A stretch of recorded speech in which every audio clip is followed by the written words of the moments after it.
And hi, everyone. Welcome. We've got Samantha Moe here. We've got Uzma and myself, Nikki, for Hold On to Your Kids. Why Parents Need to Matter More Than Peers. This is part 4 of our book club. And I have to be honest, it is my favorite part. I'm so glad we were able to go live because we were having some crazy technical problems, both with Zoom and with Facebook. So we went to YouTube and it seems to be working out. So welcome, everybody. I'd also like to add that this book has been difficult to get through. Would you guys agree? Yes, but But part 4 really came through strong. So if yes, you've been reading and you're not fully into part 4, it just gets really practical. It gave a lot of good ideas, and I felt the hopelessness that we were feeling in our last call. We knew it was coming. There was a turnaround, and sure enough, I feel like we got some good clarity and answers. absolutely. I was sharing with a friend who's also reading this book that, if you went to Barnes and Nobles or one of the bookstores in the States, or if you're in Canada like myself and you went to Chapters Indigo, if you took this book off the shelf and only read part 4, you would get the most value, I think, of the whole book, because it was written by 2 Canadian psychologists. And some of what they give you is a lot, but Uzma and myself are both educators, so we kind of dig that stuff. But as a parent, I think if you started at part 4 and then kind of dug in, looking at the headings, the chapter headings, the subheadings, I think you'd be able to capture exactly what you want from this book without having to endure some of the real technical stuff. So yeah, Absolutely. um, following our book club is a really great way to get the Cliff Notes, or Cole's Notes, we call it in Canada, version of this book. So if you just start at part 1, part 2, part 3, and then this one, part 4, I think you'll be all caught up without having to dig in like we have. Uzma, what was the most fascinating quote for you this time? Did you pick one? Yes, I was just looking at. I'm going to read it. It's off screen a little bit. It's on page 187 of the book version that Nikki showed, and it says, "Dependence is transferred to the peer group because we are so focused on their socialization. In thousands of little ways, we pull and push our children to grow up, hurrying them along instead of inviting them rest, maybe Mm. to rest."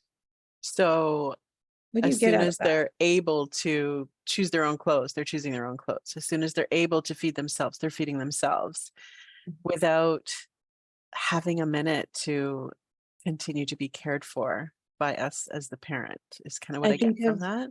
Yeah, I think of play dates, extracurriculars, and the pressure on parents to make sure their children are in these kind of activities, I think is immense. So most parents feel that if they're not doing these things like play dates and signing their kids up for every activity possible, it's been a real trend, I would say, for the last almost 2 decades.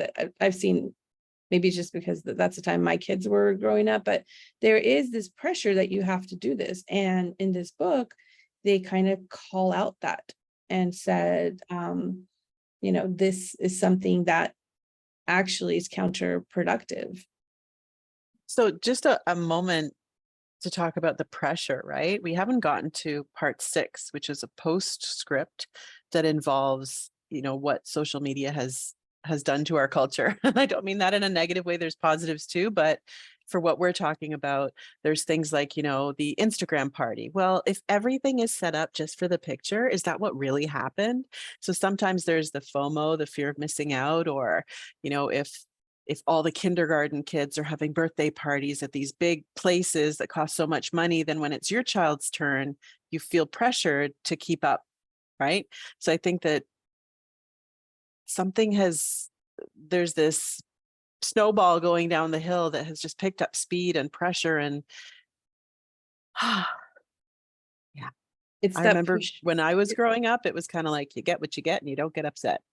That's right. And this push is actually pulling our children away from us, because Right. all these opportunities that are being created of, joining all these events.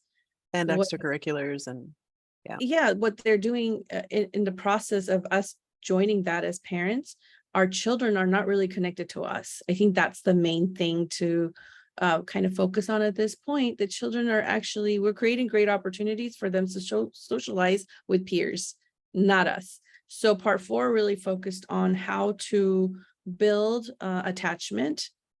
And they actually listed in chapter 14, 4 steps. So maybe we can go over some of those. That would be a great idea. It reminds me of, growing up, although we could play outside until the streetlights went on, we had to be in for dinner and Mhm. we had to wash up before dinner. So when you got that it's dinner, it meant you had to go take a shower and like a change before we even ate. So I kind of think that we've lost a lot of that. But chapter 14, the 4 steps of attachment. And they called that the collecting dance. Do you remember that? Yeah, the focus is how do we collect our children, knowing that we've created these opportunities where they're out and about. How do we come back and get together back with our children?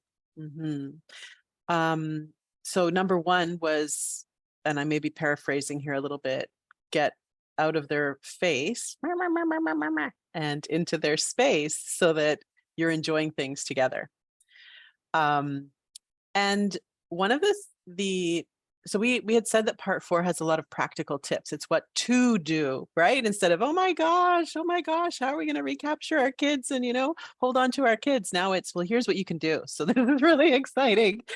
One of the things that I really loved was the tips like whenever you've been separated to have a special greeting. And it can be different for each of your kids or whatever, is comfortable or makes them happy or makes you happy. But it's with enthusiasm. And I remember hearing a quote once that, how did that quote go? It was something about what children deserve. And every time that they enter the room, do your eyes light up? As the grown Yes, up, whether you're a parent, educator, whatever you are, do your eyes light up? Are they important? Do they bring you joy? And are you showing that to them? Because sometimes it's like, yeah, yeah, hi, okay, go get your dinner. And you haven't even made eye contact, right? So making an effort you know, for that. that reminds me of something. I work at a small private independent elementary school. One of the things that we kind of put in our parent handbook, and I'm sure a lot of parents aren't aware of, and it's exactly this connection and reconnection after separation. We ask parents to be off their cell phones when picking up their children. Wow. And the idea behind that rule was that you're connecting back with your child who's been separated from you for maybe 6, 7, 8 hours almost. And so the thought was, if you're on your phone, and we see this constantly, parents are on, business calls or just other calls that they're on. And so when the child's getting in the car, like you said, look at them, smile. And they said it doesn't have to be elaborate. It could be a nod in the book. That's what it talked about. A smile, a nod, a hug. These are ways to connect. And you just see the kids' eyes light up too with the parents who are able to do that and are actually focused. Yeah. There was another example in the book that I really enjoyed. And my son co-sleeps with us. He's still 11. And it's not all the time, it's whenever he feels like. And I keep saying to my husband, if the child wants to be with us, why are we saying no? Really, right? He's there for a reason. He's an independent kid. He's does well in school. He's really great at making, like, he does all the right things, but there's just something about his sensitivity where he wants to connect. And it's not necessarily talking nowadays, but it is snuggling up. And one of the examples that the book gave was to wake them up. So in other words, as parents, be ready and wake them up to create a routine. Sounds like Magic Lad, doesn't it? Magic Lad taught us these things, these foundational things. Wake up 10 minutes earlier and have some snuggle up time. Get in their bed or in a chair and just hug them, hold them, talk to them, make them have a nice, soft, warm um, beginning to their day. So And I think they call call that that the interpersonal bridge. personal Sorry, I bridge. just Yeah, read your I was thoughts. like, what a great phrase. I love that. The interpersonal bridge. It just starts your day up right. And if you're a teacher, this is applicable to you too, because in the same area, it talks about how teachers, when you first collect your students in the morning, to have, some sort of a ritual. And we do see that in classrooms where teachers say, like, what kind of hello do you want? Do you want a high five? Do you Yeah. want a fist bump? Do you want elbow? Hip bump, Yeah. a So dance, I special dance. dance, exactly. So the idea is we connect before we do anything else. And so that's really that out of the face and into their space. It's entering their space. And making them feel important. So Yeah. the second step that was provided in forming attachment was provide something for the child to hold on to, which is again, you've got their connection, but maintaining that attention, um, and showing interest, In right? you. Yeah. So that was talking about physical affection, the warmth or the tone of our voice, and basically giving them that connection that we all as humans crave and deserve so that they don't want to let go. Or if they do let go, they want to come back, right? Yeah. That And warmth. it cautions us not to overpraise. So it has to be authentic. Mhm. And it doesn't have to be over the top with rewards and things like that. It's, I think, like, did you say presence? Just being in their That's a great word. presence, Yeah. Yes. being present, and also just their presence is enough. Yes. That's deep. That's deep. Mhm. Okay. So it has to be authentic. It has to be genuine. It has to have a flow. It has to be something that is felt and not forced. So you can't like overpraise the kid, oh my gosh, you're this, oh, and you're this, and that. They're like, whatever, I don't believe you. That's not authentic, right? And if you're an educator listening to this, you can head on back to chapter 2. There's some great tips in there for educators in chapter 2. Number 3, what is the third one? It's about inviting dependence, which I thought is so counterintuitive to everything we promote in our society, is building independence of children. And it's kind of a shock if this is new for parents, because what do we do as parents as soon as our children are old enough to dress themselves, feed themselves, right? The whole idea of Montessori schooling, it's make them independent. Don't have them rely on you. And Mhm. I wanted to share what I thought was such a fascinating example. They said, if you are like wooing an adult in a relationship, you go out of the way and you say, like, adults never say, don't count on me. They usually, like, if you're courting somebody, if you're in a relationship, you're going to usually say, how can I help you? Yep. And You can depend adults, on me. I'll take yeah, care you, of I'll you. be there for you. Stand by me was the name of a movie, right? Like, lean on me, those kind of things. It's really saying, like, adults do this naturally for each other. We just did it right now when we were having technical difficulties Mhm. going on. We called up each other and we're like, how can I help? And but with children, the idea is opposite. Like, come on, you can do this. I know you can do it. And so um it's very different. And so they're in the book, they're saying invite dependence from children. So I like how you said that that's counterintuitive because, my instinct as a parent is to think, that's going to be counterproductive. I've got 2 kids. I've got to get out here on time in the morning. I've got all about me instead of all about them. Right. So, feed yourselves, dress yourselves. If you give a kid an inch, they're going to take a mile. And all that is doing, as the book said, is that it's pushing them away from us, away from a dependence on their parents, and directly into peer groups. And we know from part 1, 2, and 3 what that causes. So we have to be careful about, demanding or expecting too much them to have too much responsibility too soon, because it really is our role or our job to help meet their needs, to create that dependence so that over time they will naturally get to the point of maturation. They'll naturally mature. And if we don't provide that, I'm going to call it a safe haven. That's my words, not the book's words. If you don't provide that nest or that warmth or that I want to be dependent on my parents, then you're pushing them into peer groups. They're going to fill that void somewhere else. Like, it's just a natural human instinct. So I think there was a quote on page 187. Do you have that by any chance, I Uzma? think you're, if, is that the one? That's the one you were talking about in a relationship. That's right. That's right. Yeah, it says if you're I wooing adults who don't need to, like, basically, we're there. That's what I was saying earlier, like, we're there and we're willing to offer help. I think the one that stuck out for me is the very next page, and I can share that one, Mhm. which kind of talks about this natural instinct part, that we don't have to make our children grow taller. We just need to give them food. nature is free to do its job of maturing. And I just love that quote. Yeah, that was my fascinating quote. I was like, this idea that parenting is an instinct, raising children is an instinct, being human is an instinct. It's all these other things that are interrupting that instinct that makes parenting feel harder or even growing up feel harder. So I really like that. We don't have to do anything to make our children grow taller. We just need to give them food, It did period. give reassurance too, right? As a parent, like Yeah, if it's you are awesome. watching this or if you're reading the book and feeling like, oh my gosh, just I don't even know how to do this attention part and gathering and collecting, it's too much because like you said, I've got a lot of other things on my plate. It is very reassuring that it's let nature take its course and you just have to do very little of being consistent and showing up half the time. That's half the battle. Absolutely. What I really like about these 4 points is that it addresses a question that came up during part 3, which is, what if, parents are struggling and what do they do? And this part 4 is really answering what they do, and which is part 4 of the book. But this number 4, which is act as the child's compass point, was really poignant to me because I found so many personal connections.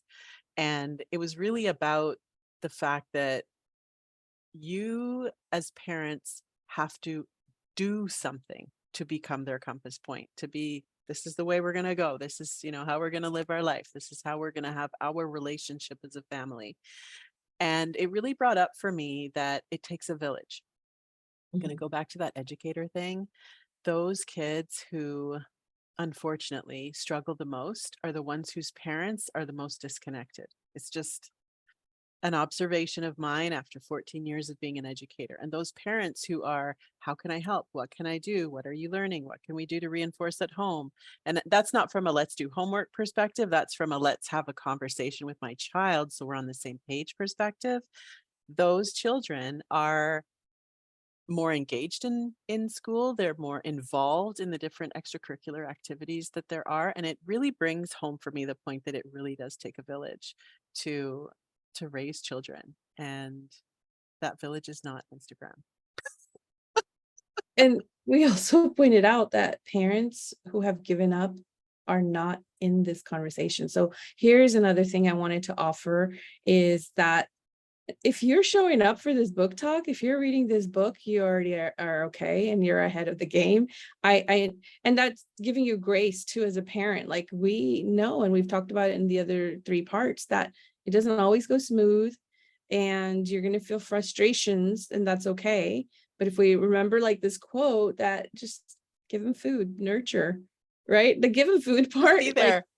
yeah, be there, be present, Yeah. and feed them, love them, and that will, solve a lot of the problems. It seems so basic, too basic, right? You're like, that's Yeah, not it's working." like make space, right? Make space, Yeah. make the effort, have your compass guided in the right direction. And it's not about all the extra stuff, right? They're going to figure themselves out in terms of how they live and exist in this world as a human. But what they need from you is you. And that Mhm. seems so simple, but that's what they truly need. Yes, they need you to be an advocate, but that's not between you and your child. That's between you and other people in the world, right? Oh my goodness. So I remember thinking about, when I was a kid and how we used to have family dinners every day. And now maybe it's only Sundays, but we're Mhm. doing our best. And I was thinking about how often I went back to the country that my parents brought me from. And I migrated to Canada when I was 4 years old, and I didn't go back until I was 16. And we were middle class family. We worked really hard for everything that we had. And we couldn't afford to take vacations. I think we went camping a couple times, but that's not a very expensive vacation. And for my sweet 16 birthday, what I wanted was to find my identity. I wanted to go back home. And I Mhm. didn't go back until I was married. So that's it. I just went back once. Usma, did you have any experiences like that? Like, did you go back Yeah. home to kind of not just the connection with the parent, but also the connection with the extended family? Did you have any? Yeah. So it's great that you brought that up. It takes a village, it could look so different for everybody, but for Nikki and I, we found that we had a little bit of a common experience. Like she shared that she went back, Home, I was born in Pakistan and I came here and migrated to the US when I was 9. My parents in those first 10 years went back every couple of years because their parents lived there. And that was like a reunion with my aunts and uncles and cousins. And so I was surrounded by people. I was oriented by, people who love me unconditionally. And so it's just really about the other part that stuck out in step 4, or yeah, step 4 was acting as a child's compass, is that's where you gain the values. So the values come from you and who you surround your children with, and surrounding them with family, extended family, and sharing those cultural experiences. So giving that richness of the culture, like it has lasted a lifetime. I stopped, going. The last time I went was, I think, 25, 26 years ago, which is a huge time. But, I think those initial steps of connections with our culture and family really resonated and was the compass point that my parents provided. Like, this is important. So if you're not able to travel anywhere, because you might be like, well, great, I don't have any family anywhere else, or they're out of state, I can't get to them. The idea is, who can you surround them with that share your values, what you find important?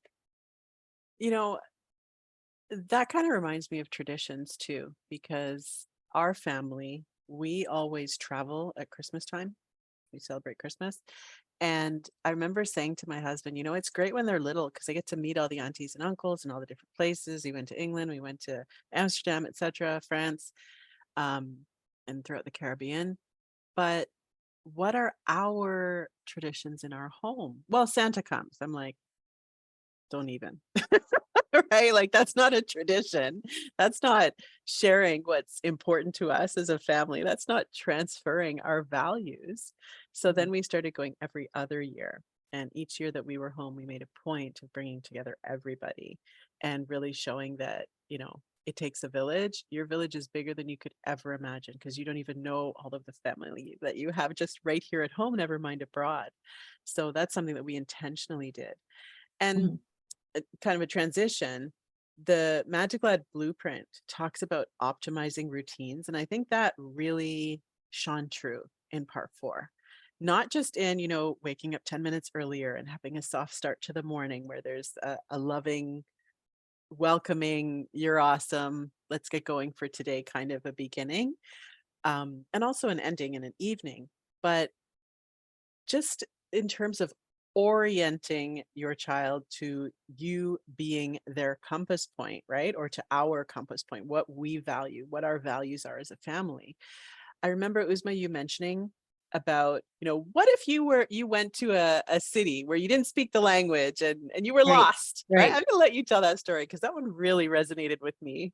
Well, it's fascinating too, because now we have Google Translate. That really helps. Yeah. But if you go to a new place, you go to a guide. Like, if you're in a new city, in a new country, you're gonna take a tour and you're gonna ask for somebody who's from, like, a local who can orient you, right? The idea is they orient you to where your surroundings are. So in that way, like, what happens in that is, after you get that orientation from somebody wiser and more knowledgeable than you, it doesn't take long then for you to figure out your orientation and where you are in that space. So if we transfer that to children, But you don't want right? them to leave, right? You're like, no, can I take you out for dinner? Tell me more, tell me more. I know you want the guy to stay, right? Yeah. Because they're providing you so much um, clarity in a place of confusion. And so your instinct is And to stay comfort. close. Well, the instinct at that point is, let me stay as close as I can to this guide because they're going to be helping me.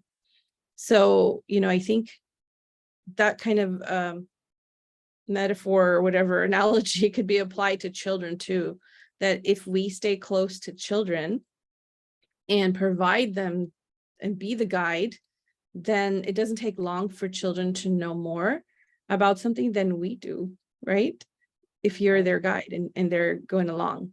And even as they grow and learn and become independent and are able to do things on their own, they can still reach back and check in, because my parents are my guide. My parents are my wisdom. My parents are the people that I like to ask for their opinion so that we can talk through my next step in life, right? Mm, My absolutely. daughter, for example, is in 10th grade, so she'll be heading off to university in 2 years. And when she was choosing her courses, she's like, "Yeah, I've got my 4 years plan, blah, blah, blah." I'm like, "Can I take a look?" She's like, "No, no, I got it." I'm like, "Well, here's a different perspective, right?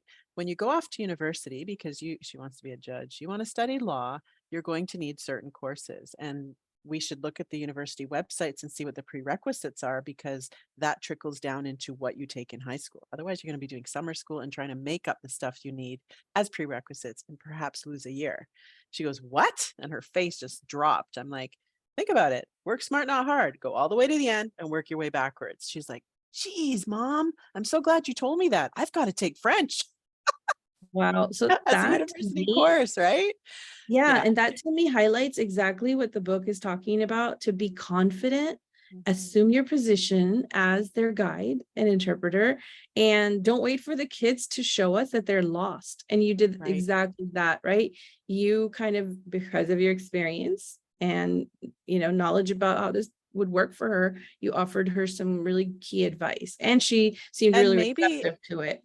I could have been wrong. She could have been Mm. perfectly right, but it didn't hurt to say, "Here's another perspective." And for her to be open to hearing that, which is the point, right? If they are oriented to me as my children, they value what I have to say because they understand and know and value that I have their best interests at heart, despite my own many times. Right, right. Right? So if we can orient them to believing that we are their best resource, it just makes everything so much better for everybody. Absolutely, and I think it's just I know on page 191, it talked about just having the confidence of just thinking about it in the long term. Yeah. So, we have that phrase, the years are long, but the what is it? I'm Days are forgetting. short. The days are short. It's this idea that, in a day-to-day, we get so bogged down with our routines and rituals that we don't sometimes we lose sight of the goals Yeah. that we have as a family. So it goes back to, like, what do we value? How do we Mhm. hold on to these connections and make them, overall give our children this feeling that we care. We really, really do care about them, and we want them to be in our hemisphere, in our sphere, and sometimes that can look messy, but this idea and notion is that we're the guides, we're confident, like that saying, fake it till you make it. Right? Yes. You might not really feel as a parent that you've got this. I sorry, I didn't mean to interrupt. No. I remember our Magic Lad mentor colleague Mark talking about his son, who's early 20s, I think, and Mhm. some of the experiences that he had. If you've listened to some of our past book clubs, you'll hear what he shared. Hey, Mark, if you're watching. And what he really talked about was the fact that despite the fact that his child is no longer under his roof, he's still doing his best to be there for him in terms of having daily conversations, doing more listening than talking, right? Giving his child a chance to express what his interests are, express what his challenges are for a listening ear, because for his young adult, it's the safety. Again, that nest is what comes to mind again, right? So Mark was being his nest, even though it's by the phone, because it's our job as parents when we have children who are alienated or who are, just out where we don't want them to be. It's our job to win back their hearts and to win Yeah. back the relationship, no matter what it takes. And sometimes we need a piece of humble pie to be able to do that. So it's really important that we have that air of confidence, even if we are faking it till we make it. That was a good way to put it, and that we're not distracted from what our responsibility is, because the book talks about the fact that the more defiant and impossible children are, the greater their need to be reclaimed. Right? They're separated, they're oriented towards peers, but it's our job to restore our relationship as parents or as educators. Educators do this a lot. Every year there's someone who we just kind of take under our wing and kind of reclaim. And that really ties up chapter 14, I think. Wow, that was a long recap, but that just kind of Yeah. tells you how much meat there is in that chapter. And it's really good advice. And it kind of does make you think about, what are you doing that's working according to these guidelines and advice, and where you have room to grow. So I hope it leaves you as the readers with some action steps, and also feeling like, yes, it's, some of it's just my intuition. Yeah. And I think we've said a lot of what is in chapter 14, that we need to choose our children over everything else, over the phone, over the business meeting, over the I'm going to be late, over just all the things. And really take those moments, those 10 minutes here and there to reclaim that relationship. Yep. Um, and on page 200, there's a quote that talks about the fact that the real harm is when we neglect to recollect our child, or our actions say that the relationship is not important to us. But again, it's not about condoning um, misbehavior or them being peer oriented. It's not about condoning when we take a step back and eat a piece of humble pie. It's about creating the space to recollect them. And that's what this is really about, is what to do to Right. make the space for them to It come back if reminds that's me, the situation you're in. Yeah. sorry, I now Go ahead. interrupted you, but we're riffing here. It reminded me of, what parents sometimes do when their teens are going to a party where they think there might be something going on, like drinking or drugs. And it's giving the child this message of, somebody posted, I think, I don't know where I saw this, if it was something we were talking about. No, I think it was a separate group. It said my 18-year-old's going to be going to this party at some Airbnb, and what do I do? There's going to be drinking there. And a lot of parents said it's like, kind of at this point now, you can't totally prevent the child from going. However, you can remind them that, don't be the designated driver, for example. So don't be Yeah. drinking. Or if the other part that parents say is, call me and I'll be there. Yep. No Without any questions, no questions. judgment, nothing. Just call me, I'll show up. So it's this, that to me is like being there and holding back the critical words at those times, or negative emotions or consequences, because that's a great opportunity to connect to your child in that moment of need. And every time, you and I probably have done that as parents, Nikki, Mhm. didn't that just, like, even if it felt really horrible in the moment, if your child did something that you were like pulling them from, in the end, I know 100% of the time it has connected me with them in a much deeper way. Yes, and my kids are a little bit young for me to get that phone call, but I look forward to that phone call, because that I think will make it all worth it. But they Mhm. knew that they could call me. I Yeah. think that's all any parent really wants, is to know that their children know that you will always be there to keep them safe, no matter their age. And I think it's the sense of, like, you're not condoning the misconduct. Like, I want to be clear about that. Um, it's just, it's a recognition. The way that the authors describe it is that it's not an attachment problem. It's more of a maturity problem that the child is unable to deliver right now. So a lot of times when Mm. these things happen, we get really frustrated with our children. Why can't they do this? Why haven't they figured this out? Because So to maturity. clarify what the author was saying, the attachment problem versus the maturity problem, an attachment problem is when your child is unwilling Mhm. to deliver. But a maturity problem is when your child is unable to deliver. And that's a big distinction, Yeah. right? Unable to deliver versus unwilling is huge. So I think it boils down to affirming the value of your child. Always, always, always. They are important to me. My eyes light up every time you enter the room. Um, when I come and pick you up from school, my cell phone is put away, because that moment is so important to me, that we are reconnecting. Just all of Yeah. those little things. Don't take your relationship for granted, not with your children, not with your spouse.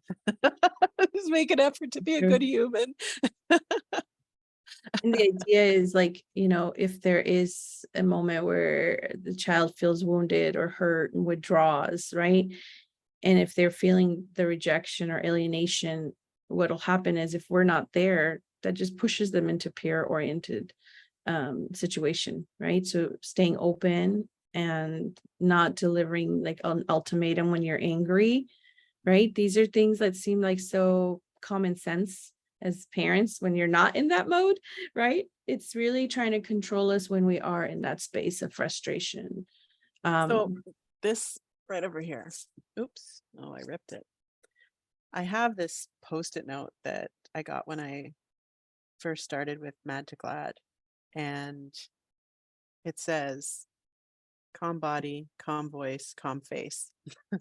And I keep it. I have one in my classroom, I have one at home. I used to keep one on the fridge until it kind of got embedded in my brain. And it just reminds me that it's not about me, it's about the children. Um, and that it's my job to always assure them that I'm a safe space. mhm. And that means that the ego needs to take a back door. And no matter how you're feeling or what's going on or how they are triggering you, it's still our job to maintain, that softer tone, soft touch, soft eyes, just again, the word nest is my word today, just being that nest for them to come to in comfort. So that they can be their best selves out in the world, right? The world is not always easy. And I think that's really what this book is all about Become our is little child. That's what. yeah, exactly. No matter So their age. I And think, and it also taught go ahead. no, no, finish. It also talks about connection, right? And it's again, it seems so simple that it's not even something to acknowledge is but when you really think about it, the deepest connection you can have with another human is intimacy. And that 10 minutes early in the morning just to start the day, that meeting you with sparkle in my eyes because I'm so happy to see you. It doesn't take long. It takes literally a minute, 10 minutes, 1 minute here and there, is so important because otherwise it boils down to that child feeling like they're not important. And then, the bricks start building. I'm not important. I'm not important. I'm going to Mhm, protect myself. mhm. So it's not easy being a parent. It takes a lot of bravery, a lot of courage, but it's also about being intentional Yeah. and and to hold space rather than forcing something, because even the most difficult children need to be parented and it just takes time to reclaim them. That kind of makes me kind of go to the next part. We're not saying just be these easy breezy parents at all the No. times. You do need to pose restrictions, right? And we had talked about the hierarchy of parents in our last part, but it's the sense that as you are making these connections, as you're building these, like, we call them the emotional deposits in their bank accounts and their emotional bank accounts, or making these like little deposits over time. So not only does that help preserve the relationship, but when it comes time for you to impose some restrictions, which is highly needed, then because you've built the connection part, because you have an understanding of your child and they understand your expectations and your values, um, it will hopefully be a little bit smoother once you've crossed that bridge, right? And so I thought like there was a part, it's on page 207, I wanted to highlight, which Mhm. is something we do. This is similar to like what we said earlier, that, when we arrange all these play dates because of societal norms now, that you think this is the only way to go. I just thought like this idea that they talked about of taking friends on vacation because, parents aren't cool enough and What? your I child's gonna could be never have done bored. that when I was growing up. Exactly, exactly. I do recall like once or twice where a friend would go somewhere and then the parents of that child would take another friend on a vacation because the child's gonna be bored with the parents. Oh my And so goodness. this is something that they highlight, like what's happening and why that's not a good idea So let me is get this right. The the family's going on vacation and the parents are like, I don't want to have to take care of my kids. I'm going to send them to the child care. We're going to invite a friend so they have someone to play with so I don't have to parent while I'm on vacation. Well, that is not a family vacation then. Why are you bringing your children? Right. And so Oh the my goodness. idea, like, why do you plan vacations? It's usually to build bonding experiences, to connect with your loved ones, right? And so it can work like if the intention behind it, look, there's like camps, right? Families go to family camps and children and adults go to different areas. That's very common in like the youth group, church group culture too, right? So it's interesting because this part was highlighted, but I think like I'm thinking about this sense of where you're going on a vacation or a trip with your family, and because your children are so disconnected with you already, because maybe they're in the teen years, you've got to bring, I said drag, but I'm saying bring a friend along, because you're a drag as a parent, like they're not going to be interested. And so what that's doing when that happens is, if you've had to do that, this, we're not trying to shame or blame or anything, but is No. this, and it's like, think about if you've actually done that, how much quality time did you get with your child?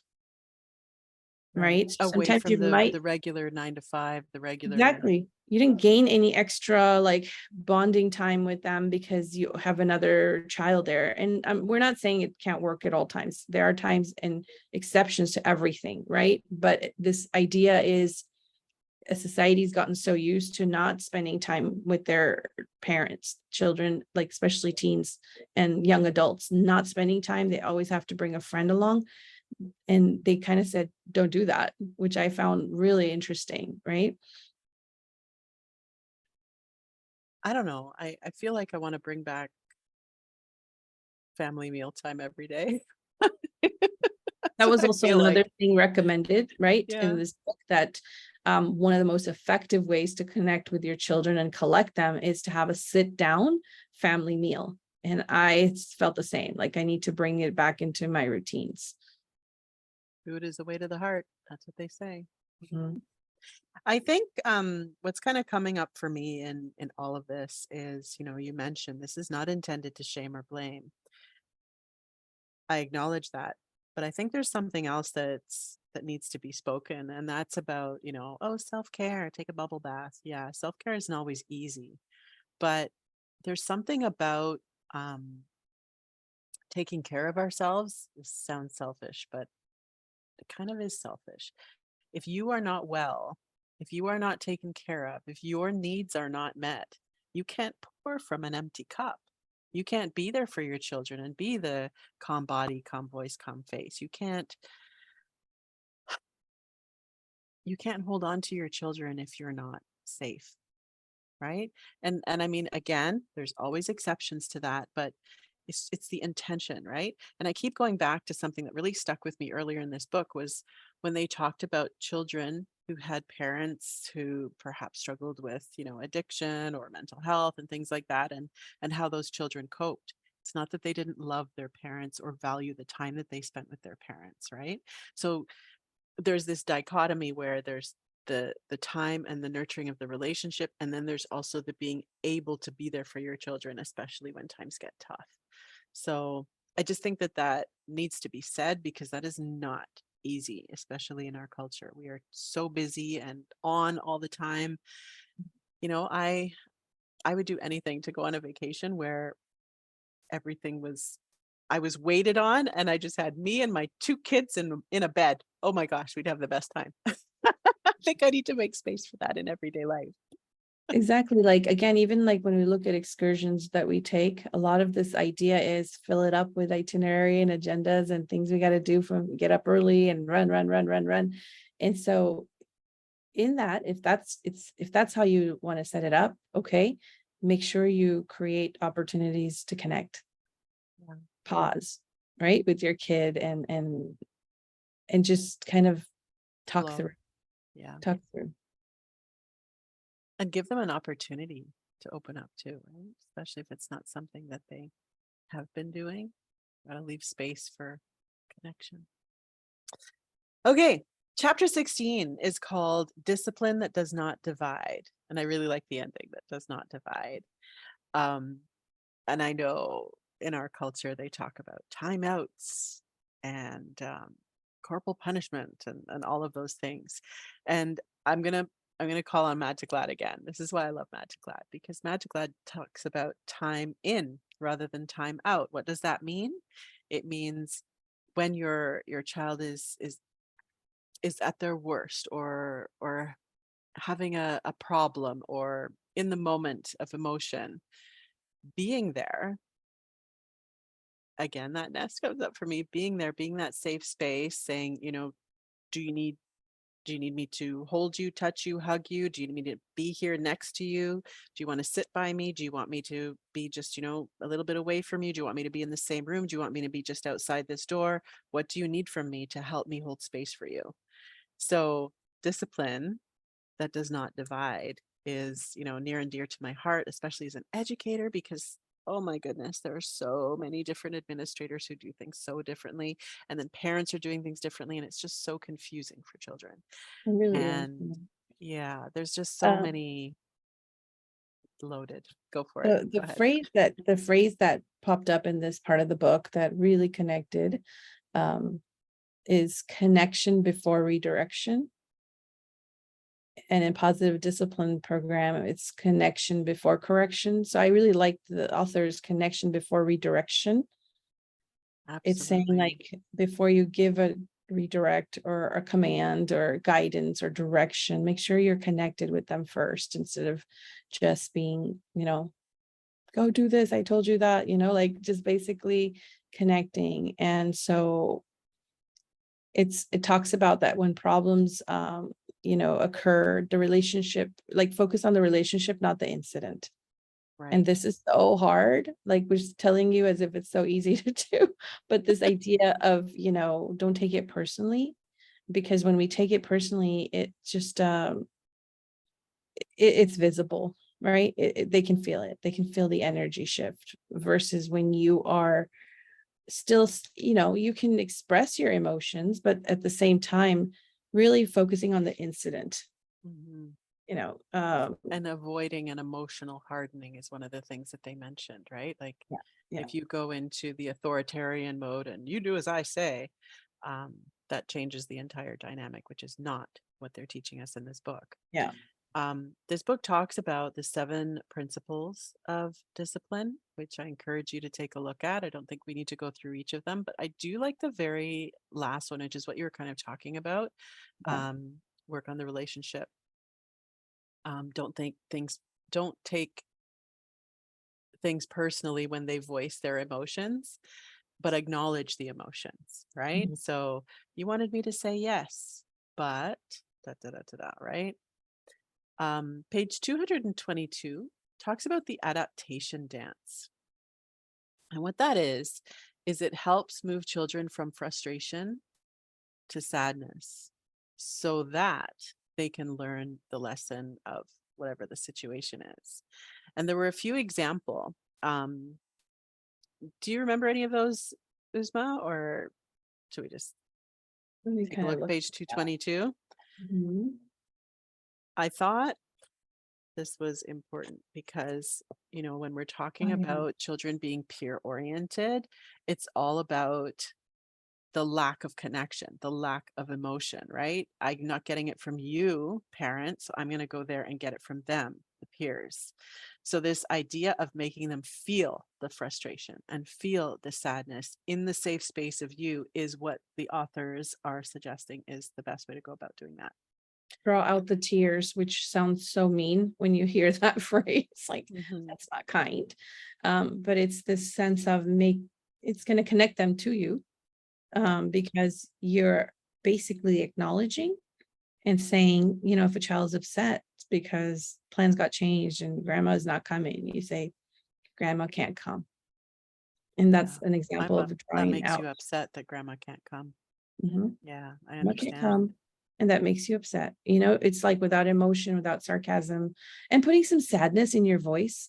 Mhm. So when you do that, I know grandma can't come, You're validating making you emotion. sad. I can see that, right? Just something like that in a calm voice, right? Calm face. Um, it's going to bring out those emotions and your child may cry then, right? But you're there for them. Yeah. If you don't Therefore, they are fix the dependent crying. on you, which is the point. One of the headings on page 223 is to solicit good intentions instead of demanding good behavior. And I think that really speaks to what we're talking about. Um, Well, we talked a ton. We really, really did. It's I still I here also with want to us. I want to pull out something that is my my problem. Mm, As a Virgo and as an educator, I talk a lot all the time. If you don't understand something, I can explain it from beginning to end and I'll give you a PhD. I'm kidding, but being a little sarcastic there. But what Samantha Moe calls that is overteaching with logic. And it just meets the child, goes right over their head, and they tune you out. So again, less words, more connection, right? mm, Um, building relationships. The fact that all children, even babies, know when you're inauthentic or being fake or being, sarcasm. Sometimes they just can't read sarcasm. So just really holding space, focusing on connection, making time, and building bridges is really the goal of holding on to your kids. So finally, in part 4, we have found our answer. I can't wait till part 5 and then the part 6, which talks about social media. But Uzma, is there anything that we've missed, or do you think think we're I think we got most of it, the gist of it. We do recommend you read through part 4. If you can't read other parts, this is the part to read. And I really enjoyed it because, and I highlighted so many key points. The way that they wrote this chapter, these 3 chapters is powerful. So I learned a lot and I encourage you to read it. Our next call is going to be on September 10th. And we're going to talk about part 5, don't court the competition and recreate the attachment village. ooh, I like that. Awesome. So same time, 11 Central, noon Eastern, or 9 Pacific. We look forward to seeing you. Thanks, guys. Thanks, everybody. Thanks for joining us.